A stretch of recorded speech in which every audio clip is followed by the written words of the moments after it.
Dankuni bridge বাজার কমিটির যে লক্ষ্য রয়েছে সেই লক্ষ্যটা কি যদি বলেন। ব্রিজ বাজার কমিটির কোনো লক্ষ্য নেই। লক্ষ্য বলতে দেখুন, এই ব্রিজ বাজার কমিটি অনেকদিন ধরেই তৈরি হয়ে আছে, লিখিত পরিত রেজিস্ট্রেশন ছিল না।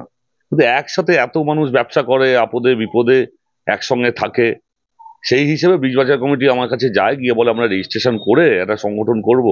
আর ওই যে বললাম আমরা সংগঠন করি, যেহেতু একটু হলেও ছোট হলেও নেতৃত্ব দিই মমতা বন্দ্যোপাধ্যায় সৈনিক, আমাদের তো লোভ আছে সংগঠনের প্রতি। তাই সংগঠিত শক্তি যদি পাই, আমাদের সব দলের কর্মী বহু লোক বিক্ষিপ্তভাবে মিটিং মিছিলে যায়, তা একসাথে যদি একটা সংগঠন করে সবাই মিলে যায়, এখানে আমরা লোভী। তাই সেই জন্য যখন বললাম একসাথে সংগঠন করতে চায়, তা একসাথে সংগঠন করুক। তখন বললাম ঠিক আছে, রেজিস্ট্রেশন যখন করবে চলে যাও, রেজিস্ট্রেশন করো। করে তারপরে ব্রিজ বাজার কমিটি বলে একটা রেজিস্ট্রেশনের জন্য দেওয়া হয়েছে। এভাবেই ব্রিজ বাজার কমিটি, আলাদা লক্ষ্য বলে কিছু নেই। পিডাব্লিউডি এবং রেল যে নোটিশ দিচ্ছে অস্থায়ী যে দোকানগুলো সরানোর জন্য, এ নিয়ে কি বলবেন? দেখুন, পিডাব্লিউডি অস্থায়ী দোকান সরানোর কথা কিছু বলেনি। পিডাব্লিউডি একটা কথাই বলেছে যে এখানে যেমন সমস্যা হয়েছিল ব্রিজের রক্ষণাবেক্ষণ, পিডাব্লিউডি এসেছিল সেদিন, আমাদের সব ছেলেরাই এখানে বসিয়েছিল যে রক্ষণাবেক্ষণের জন্য তাতে যদি 7 দিন দোকান বন্ধ হয় তাই রাখবে, 7 দিন দোকান বন্ধই করবে। রেলের কথা জানি না, রেলের বিভিন্ন সময় বিভিন্ন রকম নির্দেশ হয়। দেখুন, আমরা মমতা বন্দ্যোপাধ্যায় দল করি, আর মমতা বন্দ্যোপাধ্যায় এরকম কোথাও বলেনি যে যে মানুষগুলো পেট চালানোর জন্য রাস্তায় বসছে, সারাদিন রোদে জলে ব্যবসা করছে, দিয়ে সংসার চালাচ্ছে, তাদের পেটে লাথি মারতে হবে। তাই আমরা মমতা ব্যানার্জি সৈনিক হয়ে কখনোই চাইবো না আমার কোনো ভাই লিগাল ব্যবসা করছে চুরি ডাকাতি না করে, যে সারাদিন খেটে খুঁটে ইনকাম করছে, তাদের পেটে লাথি পড়ুক। হ্যাঁ, আমি বলতে পারি যে রাস্তাঘাট করবে না, রাস্তা থেকে সরে করো, মানুষের যেন পথ চলতি মানুষের অসুবিধা না হয়, অবশ্যই বলবো।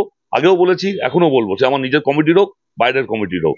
আমার ওয়ার্ডে যদি এরকম পাই অবশ্যই বলবো। কিন্তু অবশ্যই তার সঙ্গে এটাও দেখবো যে মানুষটা নিয়ে গিয়ে তার বাড়িতে ছোট ছেলেমেয়েরা সেই টাকায় ভাত খাচ্ছে, আমি তাকে গিয়ে বলবো ব্যবসা বন্ধ করতে, এটা হবে না। তাই মমতা বন্দ্যোপাধ্যায় দল করি, কোনো বেকার ছেলে, কোনো অসহায় মানুষ, কোনো গরিব মানুষ পেটের ভাতে মরবে, এটা হতে পারে না। এখন পর্যন্ত এই কমিটির সদস্য কতজন আছে, আর এর আগামী দিনে আরো কি কি পরিকল্পনা রয়েছে?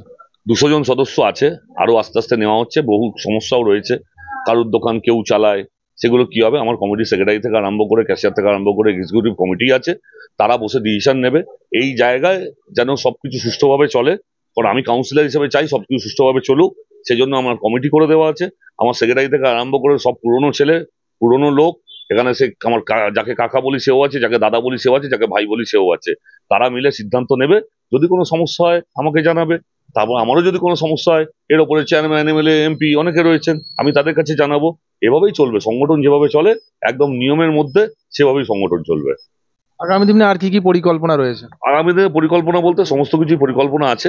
তাতে ব্লাড ডোনেশন ক্যাম্পও করতে পারি, মানুষের কাজে লাগে সেরকম কাজও করতে পারি। সবার প্রথমে পুলিশ থেকে, প্রশাসন থেকে, আমাদের পৌরসভা থেকে সবাই চাইছে যে বিভিন্ন টুকটাক ঘটনা, বিক্ষিপ্ত ঘটনা ঘটছে, সিসিটিভি লাগানো। এই জায়গাটা ভিড়ভাড় এলাকা, বহু মানুষজন, আমার মহিলারা রাত্রিবেলা যাতায়াত করেন, এখানে ফার্স্ট থেকে যেটা করব, কিছু সিসিটিভি আমরা লাগাবো, যাতে এই এলাকাটা প্রোটেক্টেড প্লেসের মধ্যে থাকে।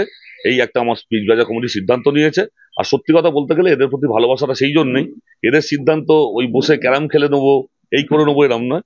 মানুষের জন্য কাজে লাগবো, সারাদিন রোদে জলে খেটে তারপরে মানুষের জন্য এই যে ছোট চিন্তা করছে, সেই জন্যই এই সমিতির প্রতি আমার ভালোবাসা। এই বিজয় বাজার কমিটি আগামী দিনে রেজিস্ট্রেশন হয়ে যাওয়ার পর আমার মনে হয় ডানকুনির একটা অন্যতম সংগঠন হয়ে উঠবে। অনেকদিন ব্রিজ হয়ে গেছে, তা পিডাব্লিউডি থেকে আমাদের কাছে এসেছিল, এসে আমাদের বলেছে যে ব্রিজের আমরা কিছু প্রবলেম কি আছে না আছে, স্বাস্থ্য পরীক্ষা আমাদের হবে, ব্রিজ হেলথ চেক আপ হবে। তা সেই জন্য পৌরসভাগতভাবে আমরাও বলেছি, চেয়ারম্যান বলেছেন, আমি ছিলাম, চেয়ারম্যান, ভাইস চেয়ারম্যান থেকে আরম্ভ করে আমাদের এক্সিকিউটিভ অফিসার থেকে আরম্ভ করে সবাই মিলে পরিদর্শন হয়েছে। বহু মানুষ ব্যবসা করে, তাদেরকেও বলা হয়েছে যে যে যখন হেলথ চেক আপ হবে তখন সমস্ত রকম সহযোগিতা কিন্তু করবেন। তাতে যদি 2 দিন ব্যবসা বন্ধ করতে হয় সেটাও করবেন। তা ওইদিকে হেলথ চেক আপ শুরু হয়েছে, এদিকেও এসে কমিটির সাথে কথাবার্তা বলে গেছেন, এবং আমার কমিটির সমস্ত লোকজন ছিল, তারা বলেছে কোনো অসুবিধা হবে না, সমস্ত রকম সহযোগিতা করা হবে। কারণ দেখুন, এই উড়ালপুল আমাদের জন্য অনেক কষ্ট করে এই উড়ালপুল হয়েছে, এর জন্য আমাদের এমপির অবদান অনস্বীকার্য, সেখানে এমএলএর অবদানও অনস্বীকার্য। সবাই মিলে চেষ্টা করে এই উড়ালপুল যখন আমরা পেয়েছি, যে রেলগেটে আপনারা সবাই জানেন তখন আমরা ছোট ছিলাম, যে দুর্বিষহ অবস্থা ছিল, 1 ঘন্টা 1.5 ঘন্টা দাঁড়াতে হতো, আজকে সেই উড়ালপুলের জন্য মানুষ অনেক সুস্থভাবে যাতায়াত করতে পারছে। তো তার হেলথ চেক আপ হচ্ছে, তার জন্য সমস্ত রকম সহযোগিতা আমাদের পৌরসভাগতভাবে লোকালিটি হিসেবে সবভাবে আমরা পূর্ণ সহযোগিতা করব, যাতে ব্রিজ ভালো থাকে, ডানকুনির মানুষ এর জন্য যাতে ভালো থাকে। আপনার নামটা? আমার নাম কল্লোল বন্দ্যোপাধ্যায়, সিআইসি ডানকুনি পৌরসভা, আর এই ব্রিজ বাজার কমিটির জোর করে এদের বানিয়ে দেওয়া, এদের ভালোবাসার সভাপতি।